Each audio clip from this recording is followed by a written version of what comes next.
Classes my dear students, मैं आपका social studies teacher विकल्प त्रिवेदी आज आपके साथ जुड़ा हूं एक नया टॉपिक लेकर, एक नया चैप्टर लेकर, जेंडर, रिलीजन एंड कास्ट। क्या जरूरत पड़ गई सर इन चीजों के बारे में पढ़ाने की? हमको क्या जरूरत पड़ गई? क्यों पढ़ना है हमको जेंडर के बारे में? हमको पता तो है मैं मेल हूं और मेरी बहन जो है वो फीमेल है, ठीक है, हमको पता तो है जेंडर के बारे में, क्या क्यों पढ़ा रहे हो? दूसरा, रिलीजन हम फॉलो कर लेते हैं, पूजा कर लेते हैं अपने अपने हिसाब से, अपने अपने रिचुअल्स के हिसाब से, क्यों पढ़ाना है ये? कास्ट कुछ लोग मानते हैं, कुछ लोग नहीं मानते, क्या जरूरत है इसको पढ़ाने की?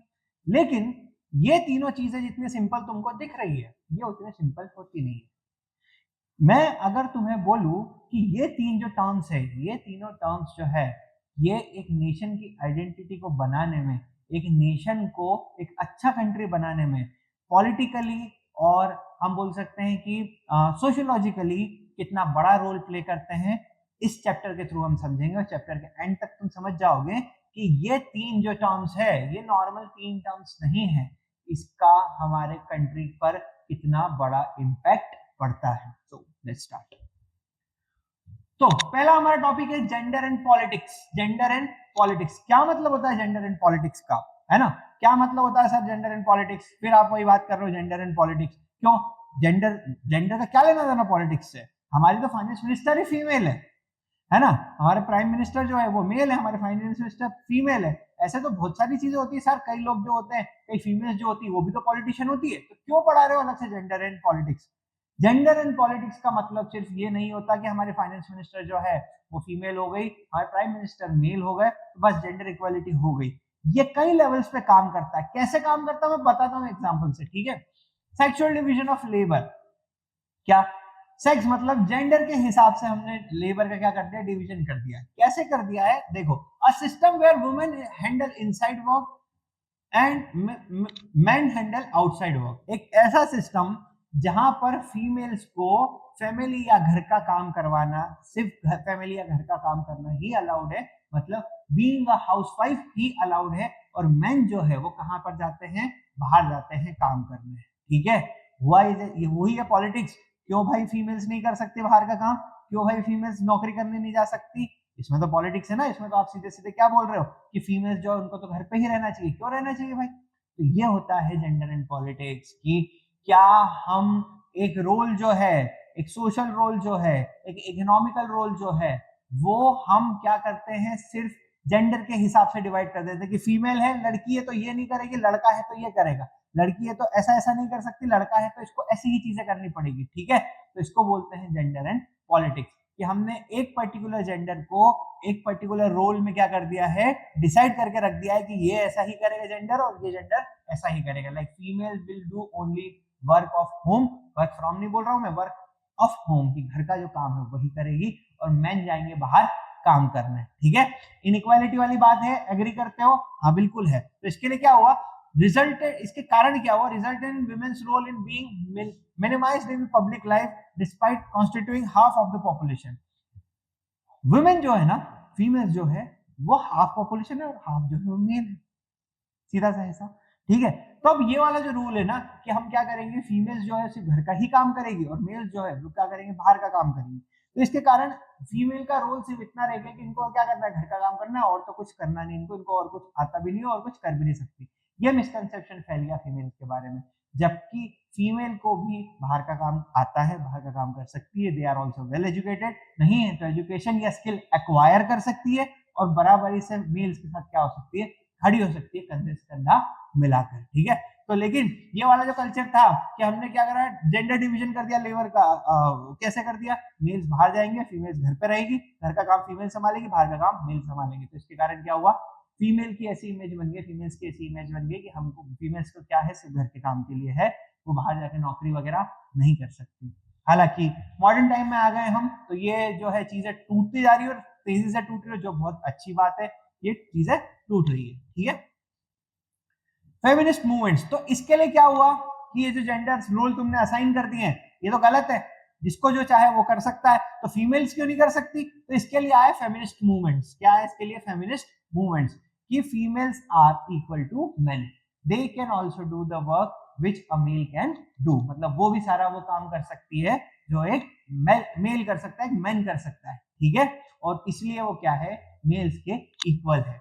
Radical women's movements demanding equality in personal and family life. तो इस जो फेमिनिस्ट मूवमेंट्स थे इनकी डिमांड क्या थी कि जो फीमेल्स है, फीमेल्स को पर्सनल लाइफ, प्रोफेशनल लाइफ, जो सारी चीजें होती है, सारे एस्पेक्ट्स ऑफ लाइफ जो है उसमें क्या मिले, इक्वालिटी मिले, इक्वल टू मेन। ठीक है, these movements advocate for political rights and equal opportunities in education and career for women। ये जो मूवमेंट्स थे, कौन से मूवमेंट्स, जो फेमिनिस्ट मूवमेंट्स थे, ये फेमिनिस्ट मूवमेंट्स थे क्या, किसकी सपोर्ट किया, एडवोकेट करना मतलब सपोर्ट करना। तुमने कोई वकील या एडवोकेट हायर किया तो तुमको सपोर्ट करेगा ना, तो किसी चीज को सपोर्ट करने को क्या बोलते हैं, advocated. Advocated for political rights and equal opportunities in education and career for women. उनको इक्वल एजुकेशन मिलना चाहिए, उनको इक्वल पॉलिटिकल राइट्स मिलना चाहिए। इक्वल पॉलिटिकल राइट्स कैसे, जैसे फ्रांस जो है ना, फ्रांस में वुमेन को वोटिंग राइट बहुत लेट मिला, लेकिन इंडिया जैसे इंडिपेंडेंट हुआ था 1947 में, तब से ही वुमेन को राइट है वोटिंग का। आई बात समझ? हाँ, and education and career for women. Education और करियर, वो जो चाहे वो करियर परस्यू कर सकती है, जो चाहे वो एजुकेशन ले सकती है। तो फीमेल्स को क्या होनी चाहिए, इक्वालिटी होनी चाहिए। वुमेन को क्या होनी चाहिए, इक्वालिटी होनी चाहिए। किसने बोला, फेमिनिस्ट मूवमेंट्स। ठीक है, वुमेन्स रिप्रेजेंटेशन। अब देखते हैं इंडियन पॉलिटिक्स में और इंडियन जो चीजें, जो सोसाइटी एज अ होल है, उसमें वुमेन्स का रिप्रेजेंटेशन कितना, कितने परसेंट वुमेन कहां पर काम करती, कैसे कैसे काम करती, समझते हैं। The proportion of women in Indian legislature की बात करें तो has been historically very low. Legislature में इंडिया के हिस्ट्री में, इंडिया के पार्लियामेंट्री हिस्ट्री में, या इंडियन डेमोक्रेसी की हिस्ट्री 1947 से शुरू होती है, वहां से देख लो, तो क्या आप मुझे बता पाएंगे कि कितनी फीमेल प्राइम मिनिस्टर रही है? एक, इंदिरा गांधी। कितनी फीमेल प्रेसिडेंट्स रही है? दो, प्रतिभा पाटिल और द्रौपदी मुर्मू। अब सोच रहे हो, इतनी लंबी हिस्ट्री, ऑलमोस्ट 80 इयर्स होने वाले हमारे इंडिपेंडेंस को, लेकिन सिर्फ एक फीमेल प्राइम मिनिस्टर और दो फीमेल प्रेसिडेंट। समझ सकते हो कितना लो है लेजिस्लेचर और पॉलिटिक्स में विमेन का रोल या विमेन का इन्वॉल्वमेंट। ठीक है, तो इसका सॉल्यूशन कैसे निकाला गया? तो लोकल लेवल पे भी देखिए, तो मैंने बड़ी बात कर दी प्राइम मिनिस्टर प्रेसिडेंट, लेकिन लोकल लेवल पे तो और ज्यादा था ये डिफरेंस। ये जो था कि फीमेल जो है वो घर पे काम करेगी, ये सारी चीजें होती है, लोकल लेवल पे क्या थी, और ज्यादा थी। तो इसलिए पंचायती राज सॉल्यूशन, एक सॉल्यूशन लेके आया जिसका नाम क्या था, पंचायती राज सॉल्यूशन। इसमें क्या किया, 1/3 of seats in local government bodies. Panchayat और म्युनिसिपैलिटीज जो होगी ना, नगर निगम के चुनाव होंगे, पंचायत के चुनाव होंगे ना, उसमें 1/3 सीट, कितनी सीट, कितनी सीट, 1/3 सीट जो है वो किसके लिए रिजर्व होगी, 1/3 सीट रिजर्व होगी विमेन के लिए। किसके लिए रिजर्व होगी, विमेन के लिए। किसमें, पंचायत के चुनाव और म्युनिसिपैलिटी मतलब नगर निगम के चुनाव, नगर निगम के चुनाव और पंचायत में 1/3 सीट जो होगी वो किसके लिए रिजर्व होगी, फीमेल्स के लिए रिजर्व होगी। ठीक है, demands persist for similar reservation seats for Lok Sabha and state assembly. तो इसके कारण ये सुन के लगा कि हाँ, हमको ये जो चीज है, ये 1/3 सीट जो है ये रिजर्व होनी चाहिए। ये किसमें भी होनी चाहिए, लोकसभा मतलब प्रेसिडेंट प्राइम मिनिस्टरियल इलेक्शन जो होता है ना उसमें, और स्टेट असेंबलीज जो होती है ना, जैसे विधानसभा और लोकसभा। बेसिकली विधानसभा और लोकसभा में भी क्या होना चाहिए, 1/3 सीट जो है वो क्या होनी चाहिए, रिजर्व होनी चाहिए। किसके लिए, फीमेल्स के लिए। क्यों, क्योंकि उनका जो रिप्रेजेंटेशन रहा है इंडियन लेजिस्लेचर में वो हिस्टोरिकली बहुत कम रहा है। क्या रहा है वो, हिस्टोरिकली बहुत कम। Okay, religion in politics. ठीक है, पॉलिटिक्स और रिलीजन को कभी अलग रखा नहीं जा सकता। क्यों, क्योंकि पॉलिटिक्स जो है, पॉलिटिक्स गवर्नमेंट फॉर्म करती है, और गवर्नमेंट कौन फॉर्म करता है, अल्टीमेटली पीपल फॉर्म करता है। अब एक कंट्री है, उस कंट्री में अलग अलग रिलीजन को फॉलो करने वाले लोग होते हैं। ठीक है, जैसे इंडिया, इंडिया में सारे, ऑलमोस्ट सारे ही रिलीजन को फॉलो करने वाले लोग हैं। हिंदूज है, मुस्लिम्स है, सिख है, ईसाई है, क्रिश्चियंस है ना, और पारसी है, और भी कई सारे रिलीजन एग्जिस्ट करते हैं इंडिया में। तो रिलीजन और पॉलिटिक्स जो है उसको हम कभी एक दूसरे से अलग नहीं कर सकते, है ना। अब समझते हैं इसका रोल क्या होता है। ठीक, मतलब रिलीजन का पॉलिटिक्स में रोल क्या होता है। Ideas, ideals and values drawn from different religion naturally play a role in politics. जैसा मैंने बोला कि कोई भी रिलीजन होता है उसको हम पॉलिटिक्स से अलग नहीं कर सकते। क्यों, क्योंकि गवर्नमेंट जो फॉर्म करते हैं वो लोग होते हैं, और हर पर्सन किसी ना किसी रिलीजन को फॉलो करता ही होता है। ठीक है, people should be able to express their religious needs and interests as members of a religious community। हमको हमारा कॉन्स्टिट्यूशन ये अधिकार देता है कि आप जो चाहे वो रिलीजन फॉलो कर सकते हो, अपने रिलीजियस बिलीव्स को आप एक्सप्रेस कर सकते हो, you are free to follow any religion and you are free to express your religious belief. ये हमको हमारा कॉन्स्टिट्यूशन गारंटी देता है, ठीक है। Political acts are acceptable only, ये पॉइंट ध्यान से सुनना, political acts are acceptable as long as they treat every religion equally and avoid discrimination। Political act, कोई भी पॉलिटिकल एक्टिविटी तब तक एक्सेप्टेबल है जब तक वो हर रिलीजन को इक्वल ट्रीटमेंट देती है, जब तक हर रिलीजन को इक्वल ट्रीटमेंट देती है, हार्म नहीं करती और कोई डिस्क्रिमिनेशन नहीं करती। डिस्क्रिमिनेशन मतलब भेदभाव नहीं करती। कब तक एक्टिविटी एक्सेप्टेबल है? तब तक वो हर रिलीजन को इक्वल ट्रीटमेंट देगी, डिस्क्रिमिनेट नहीं करेगी, उनके बीच में क्या नहीं करेगी, भेदभाव नहीं करेगी, किसी को कम किसी को ज्यादा नहीं मानेगी। और तीसरी चीज क्या थी? तीसरी चीज थी रिलीजन को हार्म नहीं करेगी। क्या नहीं करेगी? हार्म नहीं करेगी, ठीक है। तब तक ही कोई पॉलिटिकल एक्टिविटी क्या है? एक्सेप्टेबल है, ओके। कम्युनलिज्म, देखो होता क्या है, कुछ कंट्रीज होते हैं जहां पर एक रिलीजन जो होता है मेजोरिटी में होता है, ठीक है। अब अगर कंट्री का कानून, कंट्री की गवर्नमेंट, कंट्री का कॉन्स्टिट्यूशन अगर रिलीजियस बेसिस पे बनता है तो वो कंट्रीज कभी ग्रो नहीं कर पाते, वो कंट्रीज के ग्रोथ में बहुत ज्यादा प्रॉब्लम आती है।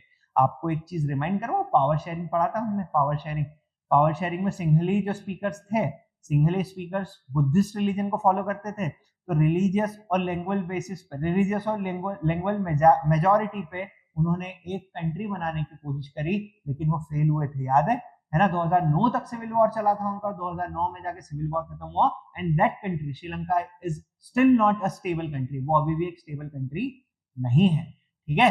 तो कम्युनलिज्म क्या होता है? कम्युनलिज्म मतलब किसी एक रिलीजन को हायर अथॉरिटी पे रखना, किसी एक रिलीजन, मेजॉरिटी जिस रिलीजन को फॉलो करते सिर्फ उसी को मानना, बाकी सबको माइनॉरिटी बना देना, बाकी सबको क्या बना देना? माइनॉरिटी बना देना। The problem begins when religion is seen as the sole basis of nation। अगर आप किसी पर्टिकुलर रिलीजन को एक कंट्री का बेसिस मानो कि रिलीजन के बेसिस पे ही हमारा कंट्री बना हुआ है, तो यहां से प्रॉब्लम शुरू होती है, क्योंकि फिर इसी बेसिस पे आप पूरा कंट्री बिल्ड करते हो, तो मेजॉरिटेरियनिज्म हो जाता है। वो क्या हो जाता है? मेजॉरिटेरियनिज्म। जिस कंट्री, एक कंट्री में जो लोग सबसे ज्यादा रिलीजन फॉलो करेंगे, फिर तो उन्हीं की गवर्नमेंट रहेगी। माइनॉरिटीज का क्या? वो भी तो एग्जिस्ट करते हैं, ठीक है। जब तमिलियंस को मना कर दिया था सिंघलीज ने कि हम नहीं देंगे तुमको कोई राइट, ठीक है। तो अगर रिलीजन के बेसिस पर कोई कंट्री बिल्ड होता है तो वो कंट्री में प्रॉब्लम्स आती ही आती है। Communal politics based on the idea that the principal basis of social community is religion, ठीक है। कम्युनल पॉलिटिक्स क्या होता है? ऐसा मान लेना कि हमारा रिलीजन जो है वही सबसे अच्छा है और यही पॉलिटिक्स में क्या करना चाहिए? आगे जाना चाहिए, ठीक है। ये चीज गलत होती है। डेमोक्रेटिक और सेक्युलर स्पिरिट जो होती है कंट्रीज की, नेशन स्टेट्स की डेमोक्रेटिक और सेक्युलर जो स्पिरिट होती है उसकी कंप्लीटली क्या होती है? अगेंस्ट होती है, ठीक है। आपको हर रिलीजन को इक्वली ट्रीट करना है, किसी में कोई डिस्क्रिमिनेशन नहीं करना है और हार्म भी नहीं पहुंचाना है। हमारा कॉन्स्टिट्यूशन भी हमको क्या देता है? गारंटी देता है कि आप जो चाहे वो रिलीजन बिलीफ फॉलो कर सकते हो, रिलीजियस बिलीफ फॉलो कर सकते हो, और उसके साथ साथ आप क्या कर सकते हो? अपने रिलीजियस बिलीफ को एक्सप्रेस भी कर सकते हो बिना किसी के डर के, बिना किसी की रोक टोक के, ठीक है। It often involves using state power to establish the domination of one religion over the rest। अब ये लोग क्या करते हैं? जहां पर कम्युनल गवर्नमेंट होती है, क्या होती है? जहां पर कम्युनल गवर्नमेंट होती है मतलब सिर्फ और सिर्फ रिलीजन के बेसिस पे गवर्नमेंट फॉर्म होती है ना, वो लोग क्या करते हैं? वो लोग करते ये हैं कि कॉन्स्टिट्यूशन में क्या करते हैं? कॉन्स्टिट्यूशन में एक रिलीजियस ग्रुप को सुपीरियर बना देते हैं, वो एक चीज डिक्लेयर कर देते हैं, उस चीज का नाम है स्टेट रिलीजन, है ना। उसको क्या बोलते हैं? State religion. मतलब एक कंट्री का एक ही रिलीजन, बाकी सब माइनॉरिटीज है ना। ये जो स्टेट रिलीजन वाले लोग हैं वो माइनॉरिटीज के साथ कुछ भी कर सकते हैं, फिर क्या कर सकते हो? कुछ भी कर सकते हैं फिर, ठीक है। तो स्टेट रिलीजन डिक्लेयर कर देते हैं, कैसे? कॉन्स्टिट्यूशन को यूज करके, है ना। कैसे? कॉन्स्टिट्यूशन को यूज करके, कॉन्स्टिट्यूशन में ही लिखवा देते हैं कि ये जो रिलीजन है XYZ रिलीजन, ये हमारा स्टेट रिलीजन है। क्या? ये हमारा स्टेट रिलीजन है, ठीक है। द सेक्युलर स्टेट सबसे अच्छा सॉल्यूशन है अच्छे अकोमोडेशन का, है ना, कंट्री में शांति रहे, कंट्री सिविल वॉर तक नहीं पहुंचे, कंट्री ग्रो करे, उसके लिए सबसे अच्छा सॉल्यूशन क्या है? The secular state. क्या होता है सेक्युलर स्टेट? सबसे पहला पॉइंट, कोई ऑफिशियल रिलीजन नहीं होता। कम्युनल गवर्नमेंट का एक ऑफिशियल रिलीजन होता है, लेकिन जो हमारा सेक्युलर स्टेट होता है इसका कोई ऑफिशियल रिलीजन नहीं होता। जैसे इंडिया, क्या इंडिया में कोई ऑफिशियल रिलीजन है? नहीं। लेकिन क्या यहाँ पर अलग अलग रिलीजन को एग्जिस्ट नहीं करते? करते हैं, बिल्कुल करते हैं। हिंदूज रहते हैं यहाँ पर, सिख रहते हैं यहाँ पर, क्रिश्चियंस रहते हैं यहाँ पर, पारसीज रहते हैं यहाँ पर, मुस्लिम्स रहते हैं, ठीक है, इतनी कम्युनिटीज रहती है, इतनी रिलीजियस कम्युनिटीज रहती है, लेकिन इंडिया का कोई स्टेट रिलीजन नहीं है। तो अगर कोई कंट्री एक सेक्युलर कंट्री है, कौन सा कंट्री है? सेक्युलर कंट्री है, तो सेक्युलर कंट्री का कोई स्टेट रिलीजन नहीं होता। ये कंट्रीज ग्रो करते हैं, ये कंट्रीज क्या करते हैं? ग्रो करते हैं। क्यों? क्योंकि नेशन बिल्डिंग का यहाँ पर जो बेसिक प्रिंसिपल था वो रिलीजन नहीं था, वो प्रैक्टिकल रीजंस थे, वो रिलीजन नहीं था। Freedom to profess, practise and propagate any religion free. जो रिलीजन फॉलो करना है आप फॉलो कर सकते हो, जिस रिलीजन के बारे में बात करनी है आप बात कर सकते हो, जिस रिलीजन के बारे में आपको किसी दूसरे को बताना है आप बता सकते हो, ठीक है। ये किसकी निशानी होती है? निशानी होती है सेक्युलर स्टेट की, ठीक है। The constitution prohibits discrimination on the grounds of religion. Constitution, जो सेक्युलर स्टेट्स होता है वहां का कॉन्स्टिट्यूशन रिलीजियस ग्राउंड्स पर किसी भी डिस्क्रिमिनेशन को क्या करता है? इलीगल घोषित करता है, मना करता है। ये सेक्युलर कंट्री है, यहाँ का कोई ऑफिशियल स्टेट रिलीजन नहीं है, और इसीलिए आप लोग किसी को भी रिलीजियस बेसिस पे डिस्क्रिमिनेट नहीं कर सकते। गारंटी हमको कौन देता है? सेक्युलर कंट्री का कॉन्स्टिट्यूशन, इंडियन कॉन्स्टिट्यूशन भी देता है, ठीक है। Caste inequalities, okay. देखो, इंडिया में आपने एक चीज सुनी होगी, कास्ट, जाति, है ना। एक मैंने टर्म सुना था, कहीं या पढ़ा था कि जाति है कि जाति नहीं, ठीक है। तो इंडिया में जो सोशल ग्रुप्स है, वो सोशल ग्रुप्स जो है वो अलग अलग कास्ट में डिवाइडेड है, अलग अलग जातियों में क्या है? वो डिवाइडेड है। And it is one of the most, हम बोल सकते हैं difficult problem, one of the most complex problem that India is facing. India के अभी करंट में सबसे ज्यादा हम बोल सकते हैं कॉम्प्लेक्स प्रॉब्लम जो है वो यही है, कास्ट, ठीक है। कास्ट इनइक्वालिटी यही होती है कि जो बड़ी कास्ट के मानते हैं अपने आप को, छोटी कास्ट के साथ क्या करते हैं? डिस्क्रिमिनेशन करते हैं, है ना। दैट इज वेरी बैड, ये होना नहीं चाहिए, और स्पेशली 21st सेंचुरी में हम एंटर कर चुके हैं, 25 साल निकल चुके हैं, लेकिन फिर भी इसके केसेस होते हैं, तो ये गलत चीज है, ठीक है। और डिटेल में समझते हैं होता क्या। Unlike other societies, caste system in India implies hereditary occupational division in section by the rituals, ठीक है। देखो, जाति होती क्या थी?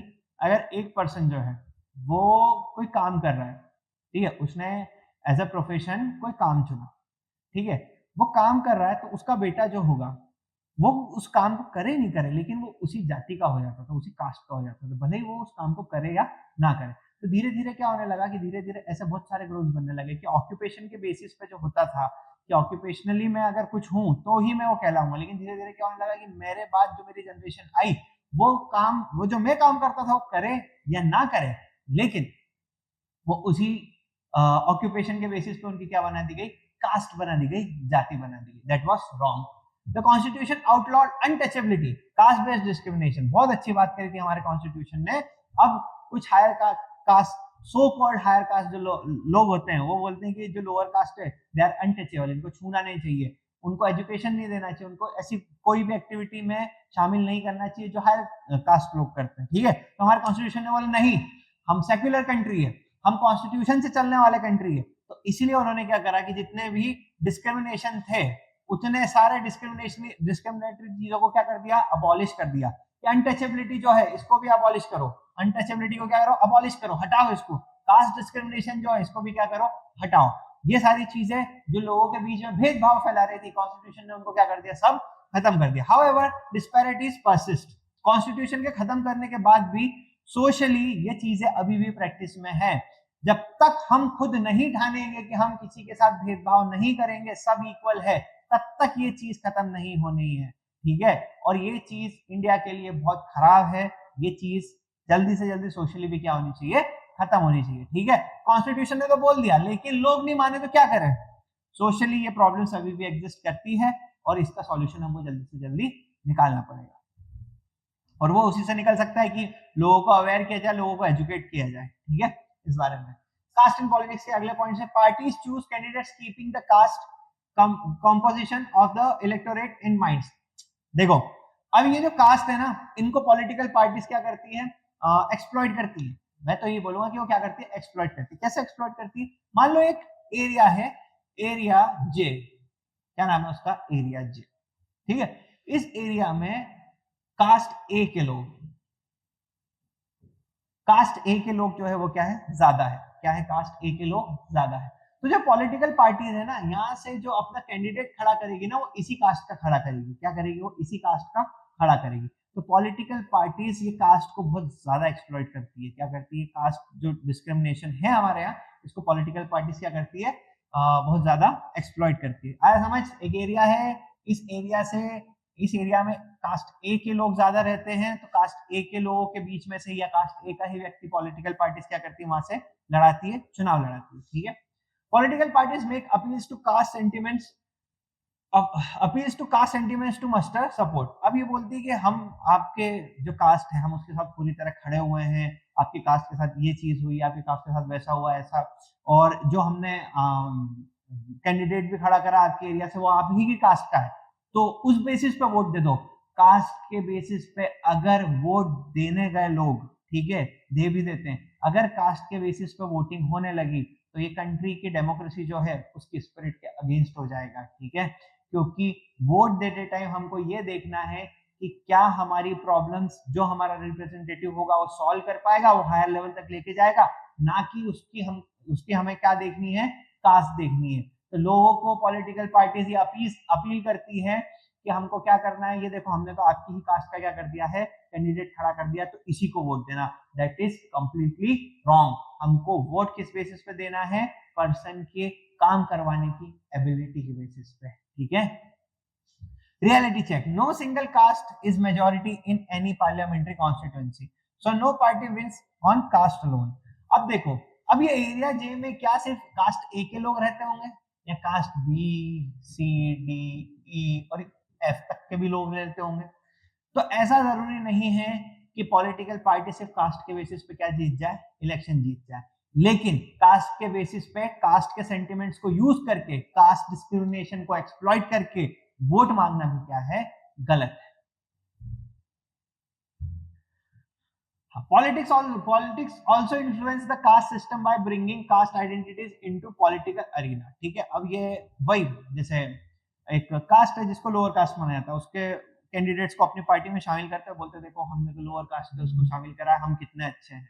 अरे तो डेमोक्रेसी है, सबको हक है। तुमने अगर उसको अपनी पार्टी में इन्वॉल्व किया है, अपनी लेके आए हो, अच्छी बात है, लेकिन इसमें कोई बताने वाली बात नहीं। डेमोक्रेसी, सबका हक है लड़ना, ठीक है। Caste groups try to expand by incorporating neighbouring sub caste. अब देखो इंडिया में कास्ट की भी सब कास्ट है, कास्ट की भी क्या है, सब कास्ट है। तो अपनी अपनी सब कास्ट वाले लोग जो है वो अपने कास्ट में मिला लेते हैं, और उस बेसिस पे क्या करते हैं, फिर पॉलिटिक्स करते हैं कि हम तो सब एक ही कास्ट के, कास्ट ए और बी जो है हम एक ही कास्ट के, तुम तो सब कास्ट हो, तुम थोड़े अलग निकल गए हमारी कास्ट से, लेकिन हो तुम हमारी ही कास्ट में, ठीक है। तो उसके बेसिस पे क्या करते हैं, ये पॉलिटिक्स करते हैं। कास्ट बेसिस पे की गई पॉलिटिक्स गलत पॉलिटिक्स होती है, कम्युनल बेसिस पे की गई पॉलिटिक्स गलत पॉलिटिक्स होती है। Various caste groups enter into coalition with other caste for political leverage, ठीक है ना। तो अलग अलग कास्ट ग्रुप जो है, अब देखो यहाँ पर सीधा प्योर पॉलिटिक्स आ गई यहाँ पर, कि अलग अलग कास्ट ग्रुप जो है वो दूसरी कास्ट के साथ मिलकर कोalition बनाते हैं। क्या बनाते हैं, कोalition। कोalition बनाने का मतलब क्या, गठबंधन बना लेते हैं, ठीक है, और फिर क्या करते हैं, इलेक्शन लड़ते हैं। तो बेसिकली होता क्या है, बेसिकली होता यह है कि कास्ट डिस्क्रिमिनेशन जो इंडिया की सबसे कॉम्प्लेक्स प्रॉब्लम्स में से एक है, उसको जहां इन पॉलिटिशियंस को और पॉलिटिकल पार्टीज को इरेडिकेट, खत्म करने की कोशिश करनी चाहिए, वहां ये क्या करते हैं, इसको यूज करते हैं अपने पॉलिटिकल गेन के लिए। इसके लिए अपने पॉलिटिकल गेन के लिए, जो कि बात क्या है, गलत है। Okay, let's start with multiple choice questions. The term feminist refers to person who believes in women should only work at home. क्या feminist वो person होता है जो ये believe करे कि women जो है सिर्फ घर पे ही काम करने चाहिए women को? नहीं, गलत बात। Believes in equal rights and opportunities for men and women. Exactly, क्या करता है वो, equal rights and opportunities for men and women। सीधी सी बात है, दोनों के राइट्स क्या होना चाहिए, इक्वल होने चाहिए, सेम होने चाहिए, इस पर बिलीव करता है वो, तो that is called as feminist. Option B. What percentage of seats are reserved for women in local government. Local government में कितने परसेंट या सीट जो होती है वो क्या होती है, रिजर्व। हाँ, लोकल गवर्नमेंट में 1/3%, हमने पढ़ा था 1/3 सीट जो होगी वो लोकल गवर्नमेंट में, कौन से मतलब पंचायत वाले और नगर निगम वाले जो म्यूनिसिपैलिटी इलेक्शंस होते हैं उसमें कितने सीट रिजर्व होती है वुमेन के लिए, 1/3। When religion is seen as the sole basis of the nation, the ideology is called। जब सिर्फ और सिर्फ किसको देखा जाए, रिलीजन को देखा जाए सोल बेसिस ऑफ नेशन का, तो उस आइडियोलॉजी को क्या बोलते हैं, उसको बोलते हैं कम्युनलिज्म। क्या बोलते हैं उसको, कम्युनलिज्म। मतलब एक पर्टिकुलर कम्युनिटी को क्या बना देना, हेड बना देना, मतलब पर्टिकुलर अथॉरिटी, कम्युनिटी को एक अथॉरिटी दे देना, ये हमारा स्टेट रिलीजन है, बाकी सब क्या है, माइनॉरिटी है, और ये मेजोरिटी जो होती है माइनॉरिटी के साथ कभी भी कुछ भी कर सकती है। ठीक है, बहुत बुरी सिचुएशन होती है। Which of the following is a feature of a secular state? इनमें से क्या एक सेक्युलर स्टेट का फीचर है? It establishes one official religion against the spirit of secularism। अगर कोई रिलीजन स्टेट रिलीजन हो जाता है तो वो सेक्युलर स्टेट नहीं बचता, कम्युनल स्टेट हो जाता है। ठीक है। Gives special rights to majority religion। Majority religion को स्पेशल राइट्स देते हैं क्या है, नहीं देते। ठीक है, गलत। Prohibits discrimination on religious grounds। बिल्कुल, है ना। तो रिलीजियस ग्राउंड्स पे जितना भी डिस्क्रिमिनेशन होता है उसको क्या कर देते हैं, प्रोहिबिट कर देते हैं, मतलब बंद कर देते हैं। ठीक है। Which social division is unique to India. India में क्या सोशल डिवीजन जो है वो यूनिक है। ठीक है, तो कास्ट डिवीजन। इंडिया में कास्ट डिवीजन की जो प्रॉब्लम है बहुत कॉम्प्लेक्स है और यूनिक भी है। ठीक है, दूसरे कंट्रीज में ना के बराबर है। State different form of communal politics with one example each. अलग अलग फॉर्म के कम्युनल पॉलिटिक्स जो होते हैं उनको एग्जांपल देना। अभी मैंने समझा कम्युनल पॉलिटिक्स क्या होता है, स्टेट रिलीजन वाला वो। ये है तुम्हारे subjective questions. How does caste gets politicised, explain the suitable example. Caste को कैसे एक्सप्लॉइट करते हैं रिलीजियस ग्रुप, पॉलिटिकल ग्रुप्स जो होते हैं वो, उसको एक्सप्लेन करना है। ठीक है। What are the constitutional provisions that make India secular state. India के कॉन्स्टिट्यूशन के हिसाब से इंडिया कैसे एक सेक्युलर स्टेट है। ठीक है, हमने रिलीजियस और कम्युनल कास्ट बेसिस को क्या कर दिया है, अबॉलिश कर दिया है। इसलिए discuss various ways in which women face discrimination. Women किस किस वे में डिस्क्रिमिनेशन फेस करती है उसके बारे में लिखना है। ठीक है, gender politics first point, first slide gender politics समझा था हमने। Explain the idea of sexual division of labour. ये भी हमने फर्स्ट स्लाइड में समझा था कि हमने जेंडर रोल असाइन कर दिया कि मैन जो बाहर जाएंगे और फीमेल जो क्या करेगी, घर पे काम करेगी, जो क्या है काफी गलत है। ठीक है, तो this was your chapter gender religion and caste. मिलते हैं अगले चैप्टर में, तब तक के लिए पढ़ते रहिए। Thank you.